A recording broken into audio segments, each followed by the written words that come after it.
সকাল সকাল নাস্তা শেষ করে চলে যাব একটু বাহিরে, সেজন্য সকাল আগে নাস্তাটাই সেরে নিচ্ছি পিঠা দিয়ে। যেহেতু বৃষ্টির দিন সেজন্য সকাল সকাল নাস্তাটা সেরে আমরা একটু বাইরে যাব কিছু কেনাকাটা করার জন্য।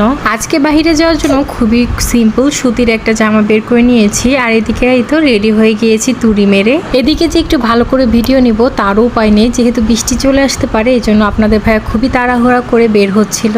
আর চারিপাশে দেখুন বৃষ্টি পানিতে কিন্তু একদম কাদা কাদা হয়ে গিয়েছে, বাচ্চা কাচ্চা নিয়ে বেরোনোই মুশকিল হয়ে যায়। এদিকে বৃষ্টি চলে আসার টেনশন, তার উপরে কোনো গাড়ি পাচ্ছিলাম না। গাড়ির জন্য বেশ কিছুক্ষণ ওয়েট করার পরে গাড়ি পেয়ে গেলাম।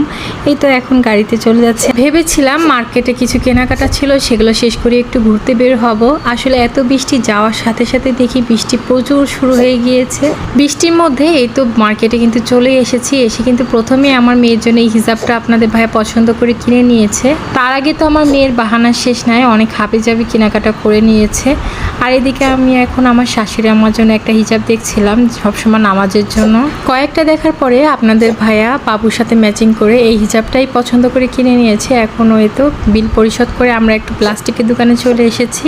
বরাবরই আমার ব্যাংকে টাকা জমাতে খুবই ভালো লাগে, তো এখান থেকে একটা প্লাস্টিকের ব্যাংক কিনে নিলাম। এদিকে আমার মেয়ের খেলনা কেনার জন্য চলে এসেছি এই দোকানে। তো আমার মেয়ের জন্য প্রথমে 4টা পুতুল কিনলাম, কিন্তু প্রথম পুতুল কিনে তার হয়নি, পরে আবার এই কিচেন সেটটা কিনে নিয়েছে। আর এদিকে কিন্তু পুরো বিছনা জোড়া একটা ওয়াল ক্লথ কিনেছি, সেটা আর দেখায়নি। আর এদিকে আপনাদের ভাইয়া জানালা দিয়ে লুকিয়ে লুকিয়ে খাবারগুলো দিয়ে গেল। তো আজকের ভিডিওটি এই পর্যন্ত, সবাইকে জানাই আল্লাহ হাফেজ।